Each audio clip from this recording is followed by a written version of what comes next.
This is part two of our lecture on Northern European Renaissance art, and we had left off talking about the Ghent altarpiece, and I wanted to give you a couple stats about it before we moved on.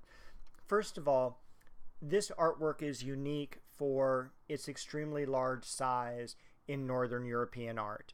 Normally we see art from this period of time very small, but here we have a work that is roughly 11 and a half feet tall. It's 15 feet wide in its open form, and it weighs over a ton, which makes it unique that it's been stolen so many times.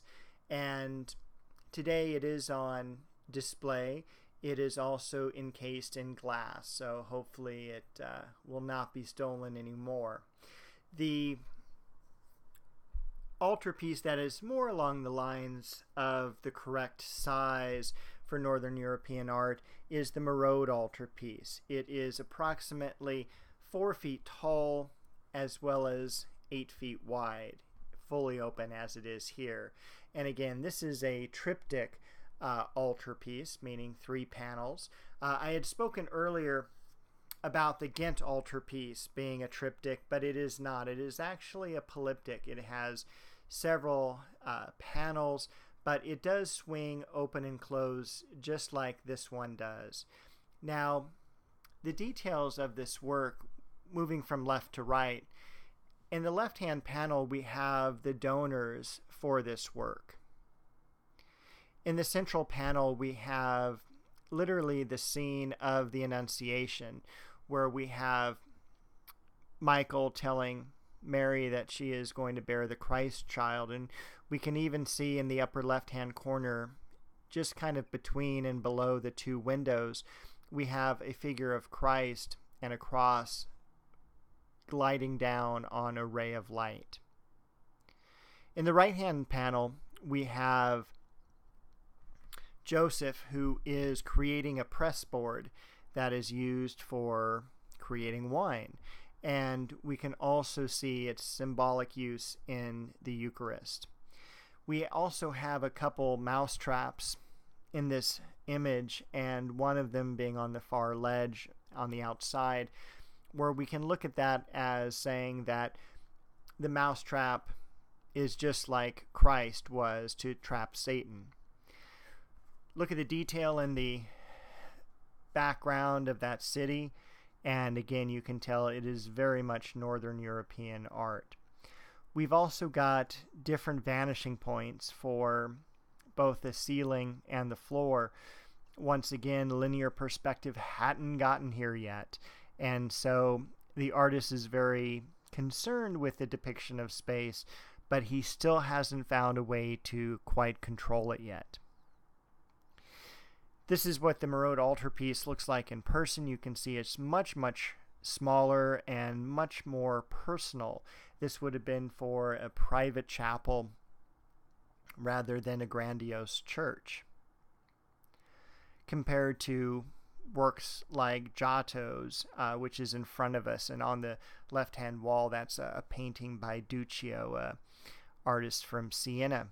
And looking at the doorway in the right-hand side of that image, you can see how gigantic these altarpieces are, and they're for a large church, much different than the Merode altarpiece was meant for. Now, also in Northern Europe, we have a couple different types of art that we really haven't seen much in abundance in Italy. One of them is textiles, and these were very, very popular because being cold up in Northern Europe, we could use these to insulate buildings and churches and such. And unfortunately, very few of these exist. Many of them were burned during the French Revolution. And there were gilt pieces of metal in these, and that's why they were burned, so that after the ashes fell, the people could sift through them for the precious metal. And here is another of the, this is actually a series of 12 images for the story or narrative of the unicorn. Now we also have, these aren't illuminated manuscripts, these are actually pages out of a book called Les Tres Horas, and they are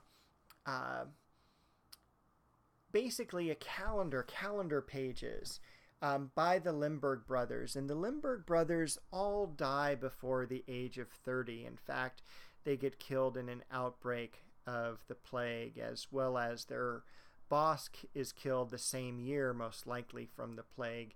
And they worked for the Duke of Berry in France. And you can see him sitting in the image at the left for his New Year's feast. And he is at the right-hand side. Up above the image, you can also see the zodiac. And in the image at the left, it's not as complete as the image at the right. And again, the brothers all perished during the time that these works were being created.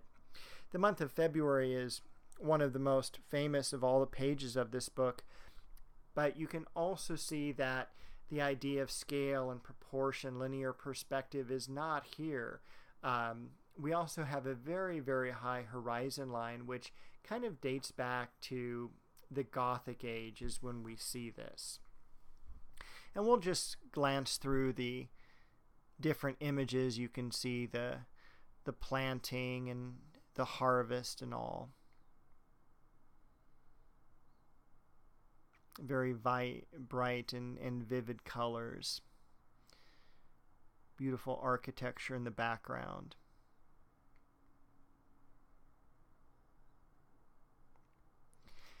This is also the time period where we have the printing press created. We have the Gutenberg Bible. And for us, printmaking is really, really important because it's an economic engine. It is allowing people that are not of wealthy means to own, in this case, our focus is on art. So I want to go over two processes, the relief process and the intaglio process. Now, the relief process has three subcategories, and those would be woodcuts, wood engravings, and linocuts. And the relief process works exactly as a rubber stamp works, and we've all used this, where we put the rubber stamp onto the blotter of ink and then transfer the image to a paper. So we can see that the surface is raised, that's where the ink is going to collect, and then it's going to be transferred. So the way that this works, and we don't really need to worry about this image too much, but it shows a cross-section of a wooden plate and where the ink collects and the paper is placed on top. But we're going to use all these materials, and I'll walk you through the steps. The artist begins with a block of wood, and these blocks can be really any size. They can be as small as something like a business card, and I've seen them as large as 2 to 3 feet in length and width. So these can be massive pieces of wood as well, but normally they're much smaller. 6 inches by 8 inches is a very common size, for instance. So the artist is going to draw their design, and then they're going to use these tools to chip and gouge and hammer away at the block to remove any wood that they don't want to collect ink. So these are going to be the negative areas. Once we have our image done, we're going to ink the block with a roller, and the ink that we use is very heavy, it's very viscous. And once we have the block inked, we're going to place it face up on a woodcut press, and then the paper goes on top. It's rolled through the press, so we have firm contact, and then we remove our paper from the block. A lot of artists then like to sign their work. They may give it a title, they may even give it a date, but what's very important is the number. The idea of printing is that we're making multiple copies, and so maybe we're making 36 copies. If you're a collector, you definitely want one of the early copies, 1, 2, or 3 of 36. Anything like 34 or 35 of 36 is not going to be as crisp and clean and desirable as those earlier prints are. Prophet by Emil Nold, and again we'll look at this artwork later on in the semester, is of a German expressionist work, and this is actually a much later work done in the early 20th century. But I use this as an example of woodcuts to show that they're mostly or usually printed in black and white, but they can be printed in color as well, but it's not as common. And notice too how the grain of the wood really makes this work very expressionistic. This is a work that is made during the Renaissance and is hand-colored. Saint Christopher was a patron saint of travelers as well as a protector of the plague.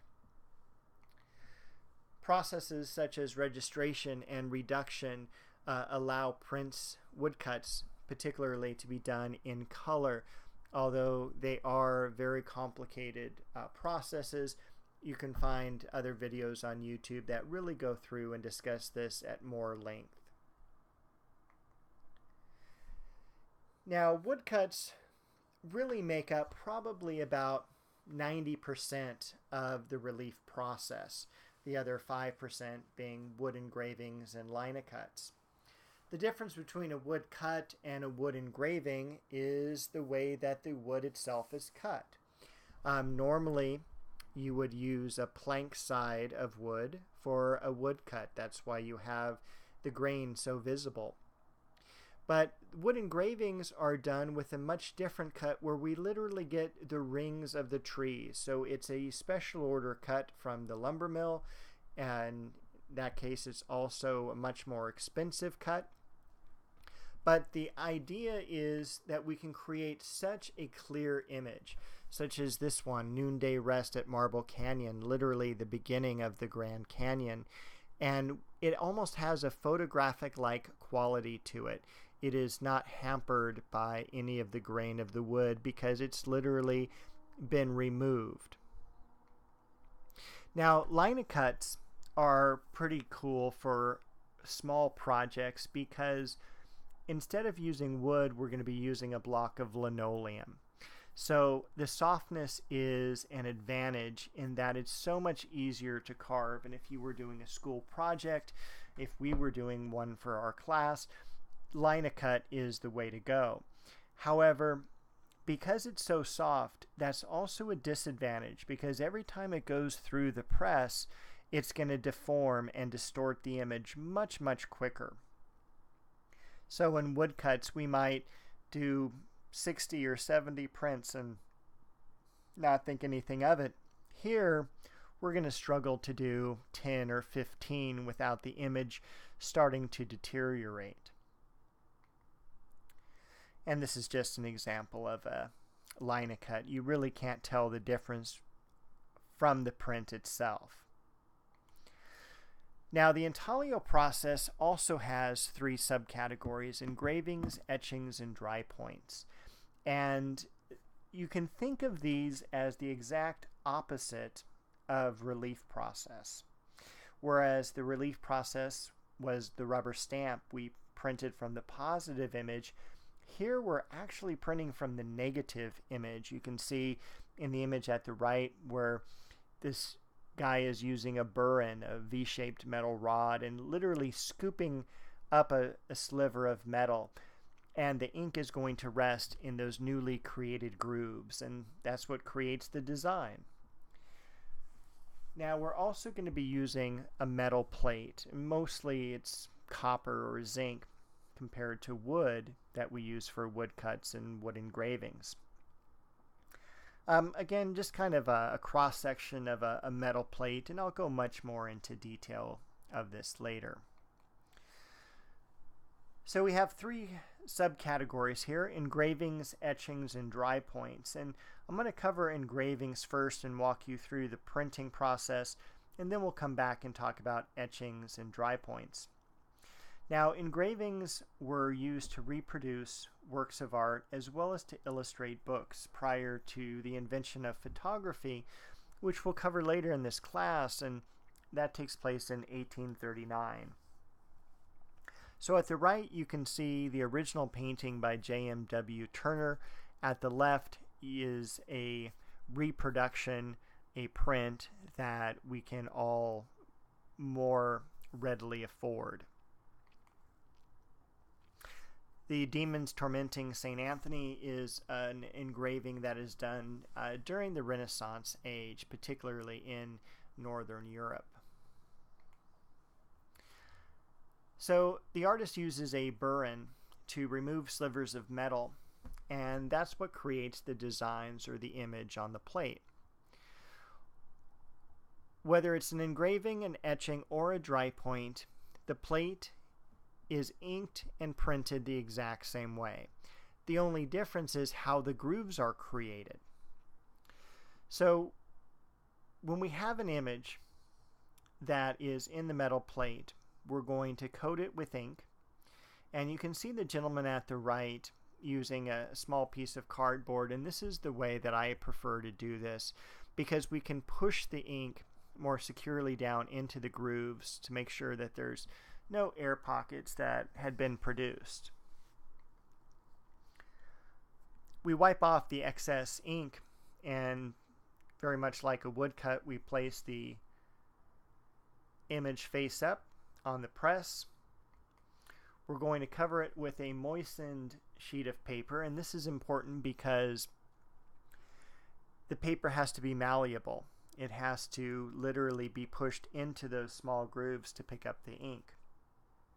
This is also going to leave the paper dented because when we go through a press such as this, it's a lot different than the woodcut where we just need contact. Here we're pushing this under extreme pressure, and again the paper is going to remain dented. So if you buy an engraving or you buy an etching, they are much more highly sought after for collecting than a woodcut is, unless the woodcut is by a famous artist.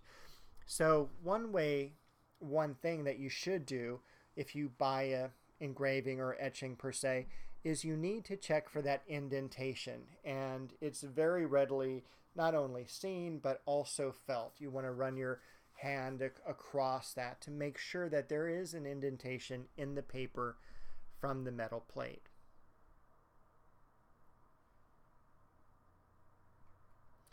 Now, the difference between engravings and etchings is that etchings are done from acid, and I'll put a link up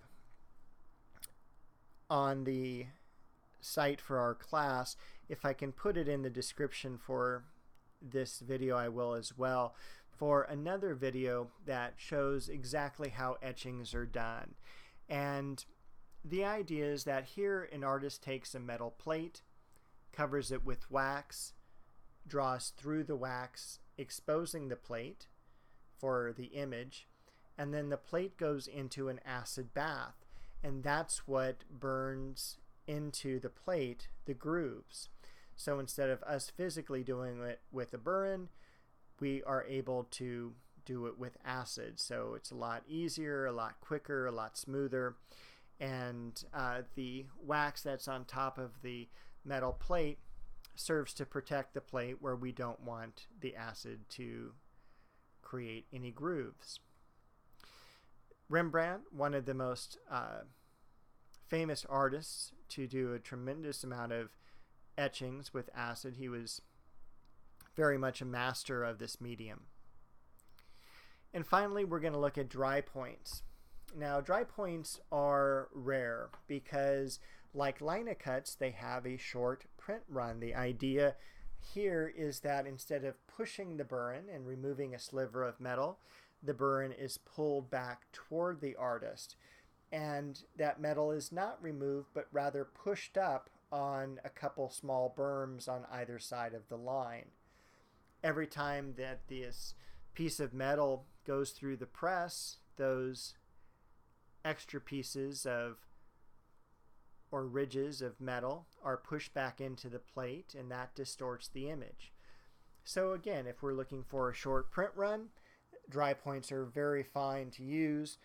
They give a very soft, very delicate line.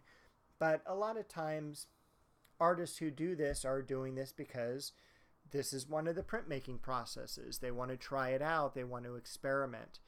But for a really mass production of art, artists are going to stick with engravings and etchings. And with that, this is the end of this video. Also online for you is a link to 16th century Northern European painting. And I will see you next week when we're back in Italy. We're going to be talking about the Baroque.